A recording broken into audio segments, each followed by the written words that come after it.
Hey, Hank. Hey, what's going on, Rob? Thanks for seeing me. I've been wanting to expand my Just Talking series for a long while. Well, welcome to my humble home. It was great to have you here. Last time we really got a chance to hang out was a while back when you helped me put my computer together, Yeah. for which I'm eternally grateful. Really do appreciate it. And I have to applaud your jumping on the YouTube train here. I think it's pretty cool. We built that computer in 2016 or 2017. I think 2016. It's been a while. Yeah, I It wasn't was. on keto yet. Is it Yeah. still working for you? 4 Uh, years later? Oh, running like a scalded dog. Yeah. It's scalded dog. Bad dog. So, yeah, you wanted to talk about Star Wars, the state of Star Wars? Yeah, there's a lot of changes coming down the pike. God, like other men of a certain age, I grew up with Star Wars. The original trilogy was just so fantastic. And there was some games there in the interim, X-Wing versus TIE Fighters, and then some of the great novelizations that they did, Heir to the Empire or whatever, the Thrawn Legacy, that were great reads, kind of could get you excited. I mean, George Lucas, after he did Return of the Jedi, was too good for Star Wars. Yeah. And so there was a long stretch where he was like, I don't want to talk about Star Wars. I'm not doing Star Wars. We're done with Star Wars. We did the 3. That's it. That's all you get. That's funny, because the original vision was 9.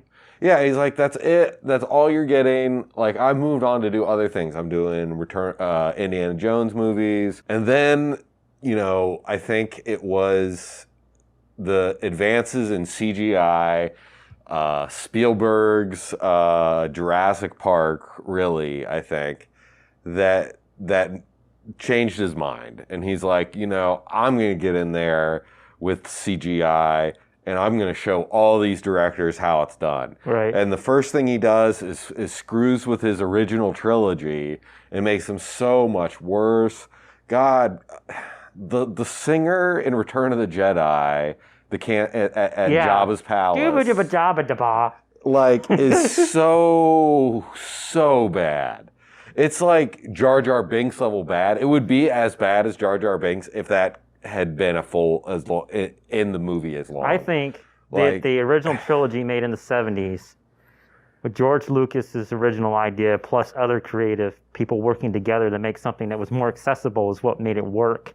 And then with the original trilogy, it was all George Lucas. And then with the sequel trilogy, it was no George Lucas, which was the other extreme. No, you're on the right track. But yeah, the prequels is where it was all George Lucas with no moderation. So I thought the prequels were just terrible for that reason. And then the sequels, of course, with no George Lucas, yeah, they just didn't know what to do. They're like, okay, I guess we're just going to run the same playbook, the exact same playbook. Get ready for the Death Star the 3rd time around. You're kidding me. I was so, I wasn't surprised because I've been in a movie where the Death Star is a planet.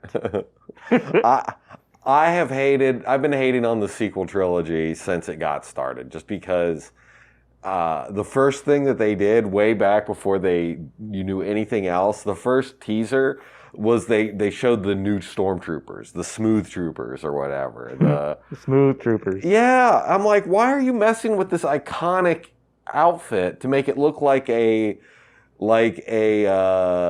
new Beetle, like the Volkswagen Beetle in the 90s. They had that woman from Game of Thrones. Yes. And they did nothing with her. Strong female character, but we didn't get to actually see her be strong except for her to chastise.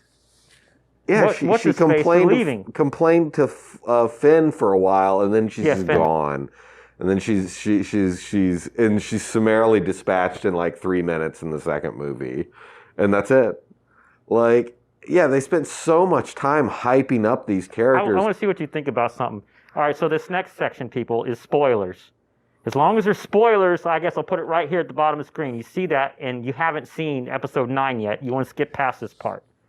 But they originally shot scenes with Hayden Christensen playing Anakin Skywalker, and the concept was Rey was going to be fighting Palpatine at the end.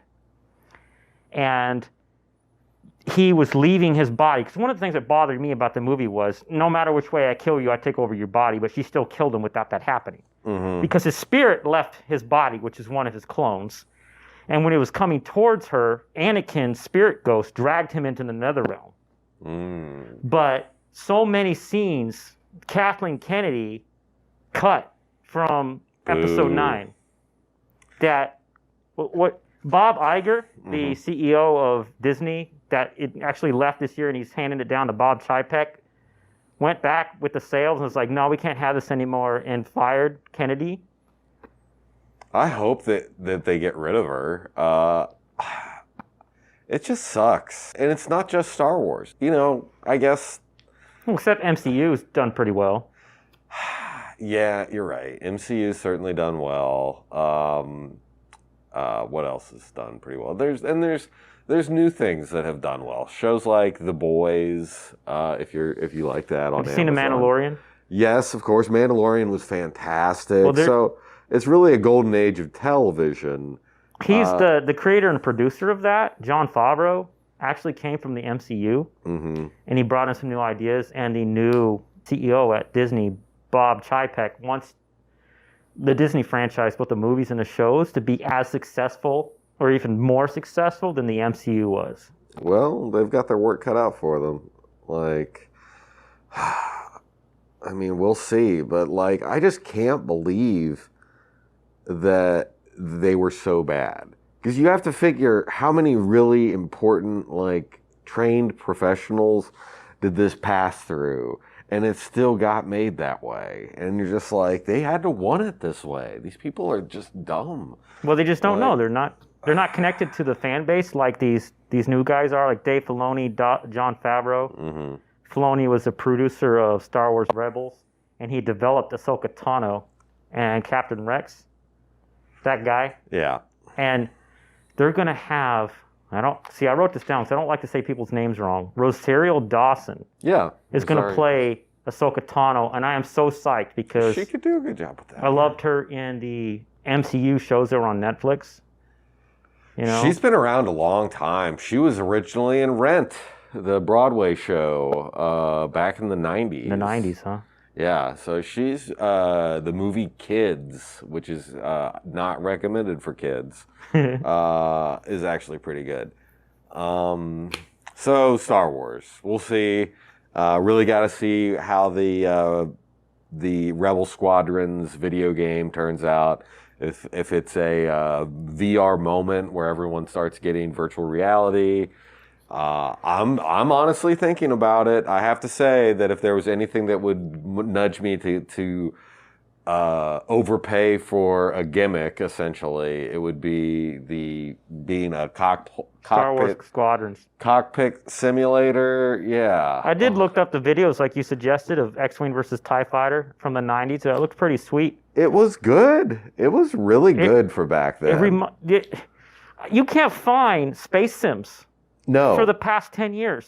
It's been a long time. Like, all the space stuff went to... It's like, since EVE Online got big, that's it. There has not been... That one where you just fly through space for hundreds of millions of hours and randomly run into someone? It's so bad. I bought it for a little while, and I was trying to, like, get into it. I was trying to give it a chance, because I'm like, all these people are playing it. They've been playing it for, like, 15 years. And they've got these empires that are supposedly worth like millions of real dollars or whatever that they're playing. So I'm like, okay, maybe there's a lot of player connection and stuff that makes it work. It's like flying an Excel spreadsheet. It like you can run your ship into like a asteroid or anything, and it just like stops and like spins around on its axis. There's no like sense of weight or gravity or physics at all. So it's not a simulator. It's you're simulating at a much more higher top level. Like I'm simulating what it's like to run a business or whatever. I just happen to be. It's like the difference between a flight simulator where you're in the cockpit and a flight simulator where you're like airplane tycoon and you're like seeing the world map and you're like from deciding, above and directing things. Right, it's much more abstract. So it's just not fun, not for me. But this was very visceral, very in the moment. In the 90s, there was a first-person space sim that I loved for the PlayStation, and it was called Dark Light Conflict. Where these aliens went throughout the galaxy and found warriors that they deemed worthy and would steal them from their air flight combat. And they basically hijacked the F-16 pilot and took him to fight in their alien war. And he ends up saying, screw that, and shot all of them down and took his spaceship back to Earth. Like I remember games like Privateer were in that vein as well. So hopefully this means we're coming back to it. I know you want to talk about Star Trek as well. Do we want to get into that business? Sure. Star Trek Deep Space Nine. You mentioned Star Trek Deep Space Nine, which was fantastic in the 90s. When it came out, I couldn't see enough of it, and literally because I couldn't catch it on TV when I was allowed to be up to watch it, or it was also aired on Saturdays, and I couldn't see it because that was when I was in the afternoon. That was out when I was out doing chores.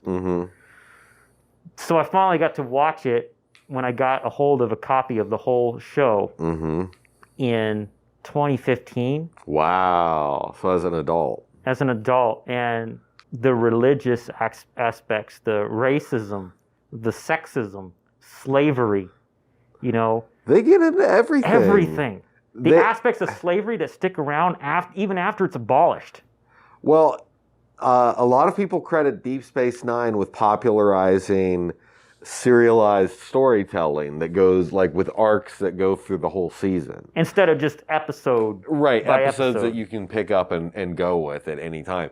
Now, it may have hurt DS9 at the time. The DS9's viewership was never more than half of what TNG was, because there was a point in time they were trying to do a warm handoff for the audience, because TNG Season 7 was running at the same time as DS9 Season 1. And so for a year there, they were running at the same time. God, people were spoiled. They didn't know how good they had it back then. I loved it, actually. Like, God. Watching both of them. Right. It was crazy. And these days, now, God, we're paying for it now. We've got Discovery, which is just an action show. This Lower Decks, which looks like a terrible, like Rick and Morty style show. Yeah, it looks like it might be fun. Oh, God. Picard was all right. I didn't like Picard either. I thought that was also like an action show. They made it really depressing. They made Starfleet racist. They killed everybody in every episode. They killed everybody. They showed all this like torture, guy getting his like eye torn out while he's screaming. ECAB? I was like, no, not ECAB. God, he's my bro. It reminded me of those movies like Saw or Hostel. Right. We didn't need to go that dark. Right. It could have been implied. Yeah, that were just like gory. Like they took their time with it like it was a horror movie. And I don't know. I just what kind of audience are they trying to draw in? Right. I don't know. I understand like the desire to go in a new direction. But just like everything that they're trying, like just feels like they have to upend everything that's been done before, and say, oh no, Starfleet actually is like incredibly racist and stupid, and so you can't really identify with them anymore because they make terrible decisions. They're derpy. Yeah, and they're dumb. They're not just like making hard decisions. They're making bad decisions, and they're making decisions which are dumb with any thought whatsoever. So it's just like you can't. It's painful. How far along with Deep Space Nine are you right now? I just started season 2, and I have to say my least favorite character on DS9 is Kiko. She gets better. She gets more screen time, more development. I guess I hope so, but like. Her and O'Brien are my lead. Like that whole O'Brien becomes. I'm sorry, I don't normally cuss on my channel, but he becomes a badass. Okay, he's the guy you rely on, and no matter what situation he gets in, all those years of experience that he had, even on TNG, where he was working behind the scenes, you didn't realize he has like that career experience. Yeah, no, I get that he's really experienced, but also I'm never worried about him dying because like all of the main characters for the most part have plot armor. And so anytime it's like, oh no, is Sisko gonna make it? It's like, come on. But like you can't put Sisko in danger. So season 1, what I loved about Sisko was he showed a different side of the emotions of what happened to Picard. Yeah. Because in TNG, you saw him go through this stuff, start his PTSD process. You saw the admirals distrust him and then trust him again. But you didn't see all those other captains and all those other first officers that were and everybody. Related to the casualties, yeah. And the casualties. And he just hated Picard. Like, why are you still even in Starfleet after that? Why didn't you just resign? I thought that was harsh. I'm like, come on, he got kidnapped. It's not like how he volunteered. Right. It's like he was kidnapped. They snatched him off the bridge with a teleporter. Yeah. Like, cut him some slack. It could have been you. But the point of view of someone who doesn't know all of that. I guess. And all they know is your face associated with death. I guess. But you think they'd make it a little bit more clear because the poor son of a bitch has to work. Picard still has to show up for work and like go out there, and people they don't know. They just think he like was cosplaying for a while. And, I decided to cosplay as the species that killed us all. I just thought I would talk to them, and then they kidnapped me. They jumped me. No, he got jacked off that bridge. And it was not fair for Sisko to take it out on him, but he gets over it pretty fast by the end of the episode. And that baseball he's always tossing around. When I was, that episode where the 20th century Asian like player or whatever just appears out from the holodeck and they start walking around. It just was always strange to me that they were like fascinated with like the way baseball was played at the turn of the century 400 years ago. It would be like if you were into a sport, trying to think of a sport that existed 400 years ago. Not jousting. That's cheating. Any other sport that existed like 400 years ago. Was it discus? Did people even play sports? I mean, when you get back far enough, you're talking about like Olympics. You're talking about like, but the Olympics certainly weren't the way they were now. I mean, the Olympics were a big deal 2,000 years ago. They were trying to make him relatable to just regular people. Oh, sure. I get what they were trying to do. They had to give him like, okay, I know what baseball is. You know. But like, could you imagine being like into the way like Pakistan plays cricket in 1650? And like you're just like really into that time period, not modern cricket. We want uneven land. We want undistinguishable goals. This was exactly it hit the high water mark here, and I'm going to watch this baseball. And so the player comes in and knows everything. Yeah, I don't know. I do like it. When I was a kid, I hated Kira. I thought she was annoying. I was just like, oh, she's always bitch. What do you think about Kira now? Well, as an adult, like you certainly appreciate the Bajor experience a lot more. And refugee. She kind of. Then she was a slave. She kind of does the Worf thing before Worf gets there, because Worf's not there in season 1 and 2. Right. You've got her and Odo picking up kind of the security slack, and so. Like the way Worf would always like say, "Oh, we should blow it up," and then Picard would be like, "No, wait," and he'd have some other solution. She's that way. She always has some hot-headed like, "Oh, we should do this," and then Sisko can always say, "Nah, why don't you cool it? Pump your brakes, Kira. Like we're doing it this way." I don't know. I do like the character. My favorite characters, though, by far, Odo and Quark together. Their friction, their love-hate relationship, if you want to call it that, is, I think, the heart of the show, as far as where I'm concerned. Like, Quark carries the series. Think about Quark, and then think about the stupid-ass cook from Voyager. Mm-hmm. Neelix. God, what a step down. Could you imagine having to like follow up Quark and your frickin' Neelix? They do a lot of with Quark's character. They do politics. They do his family, and then they do his friends. They do sexism like hardcore, like the Ferengi. The Ferengi culture is par and course with the Ferengi culture. Yeah. Yeah. So they deal with that. Like, they get into everything, but, like, stupid Neelix is just like, I like to cook. I'm the Swedish chef in space. Oh, you don't have coffee, but we got this slime I made out of this root, which is just as good. Would you like to try this? Oh, it's bad.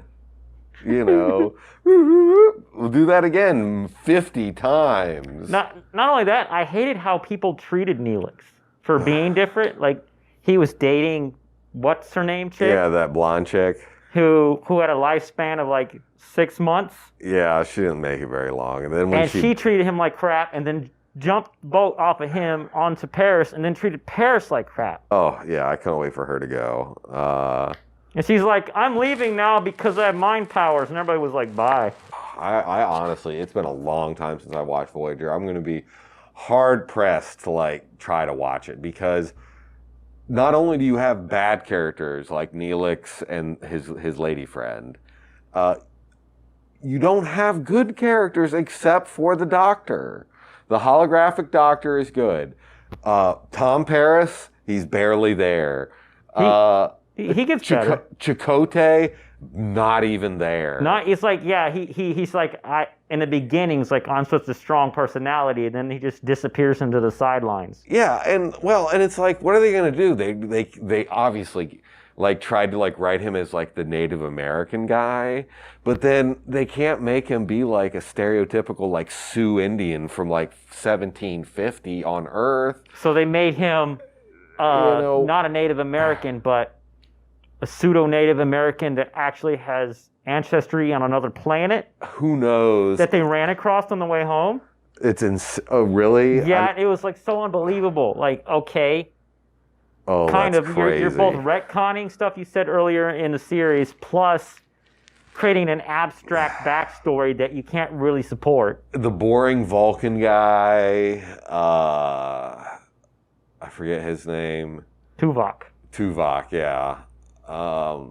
That was the best part about that episode where they combined Neelix and Tuvok into Tuvix.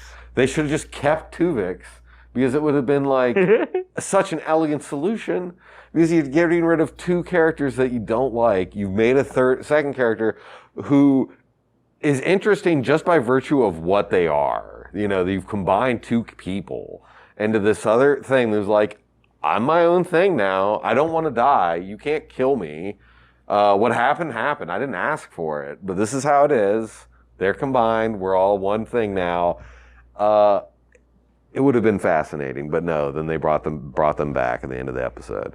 One of the problems with Voyager is that since they were avoiding what Deep Space Nine was doing with the serialization of the episodes, is that they didn't have any continuing arcs except for the battle with the Borg. Oh my God! So they developed all these characters with they were developing a relationship with 7 of 9 and Chakotay. Mm-hmm. And then in one episode it was this, and then 3 episodes later it was something completely different, and there was nothing to connect it.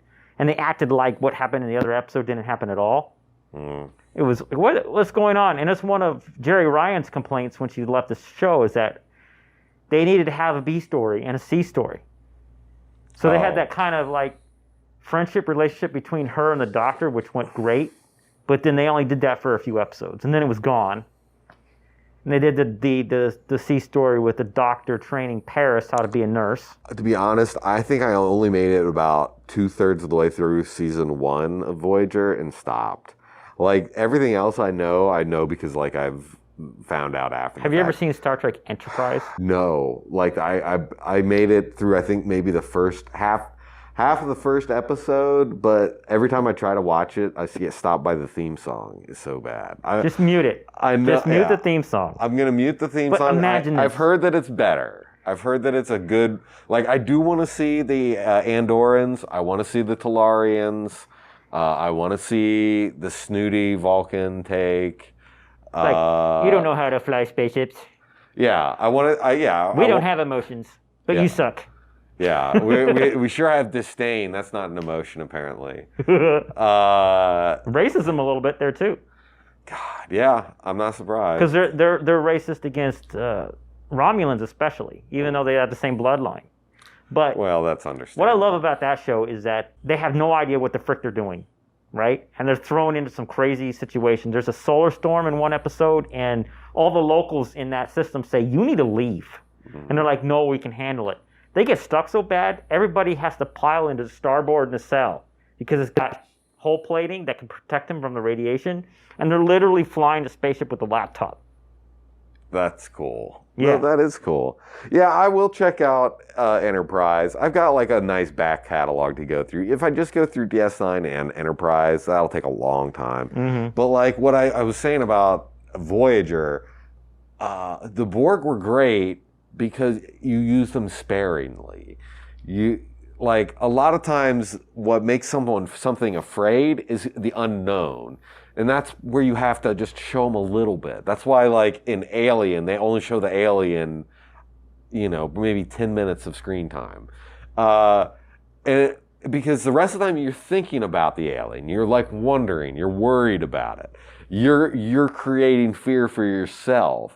And it's worse than anything if they would have shown it to you.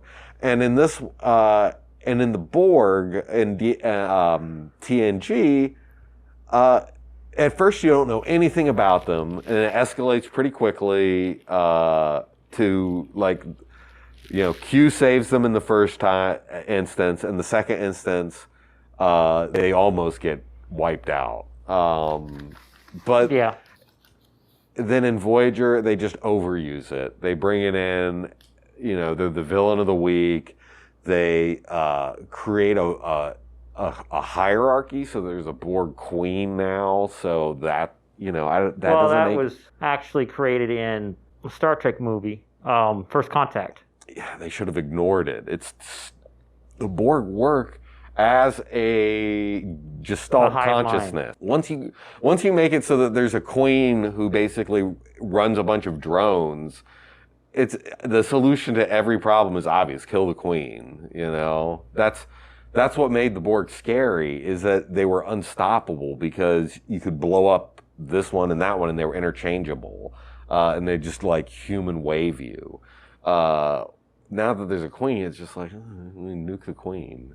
But anyway, good talking to you. All right. That's good. I'm looking forward to that. I'm also I'm looking forward to the Star Wars content, season 2 of Mandalorian. Obi-Wan series coming out where Hayden Christensen is going to reprise his role as Darth Vader. They'll be good.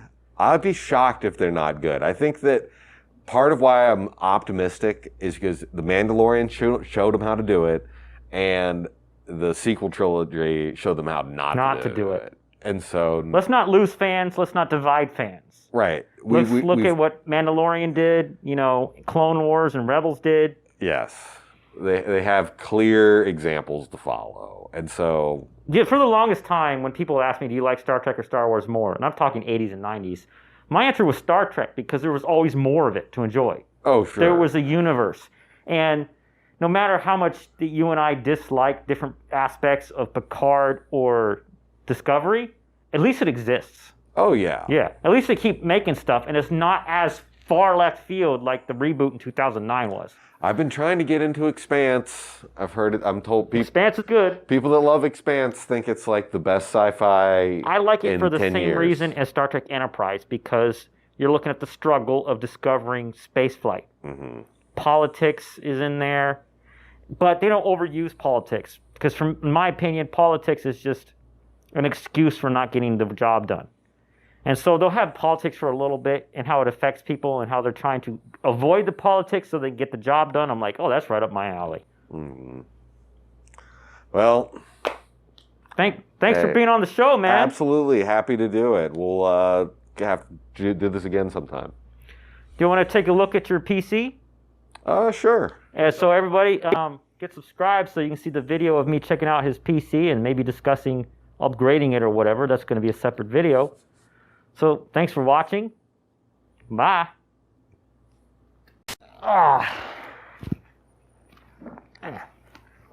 This is me in the outtake part. Okay. We're good.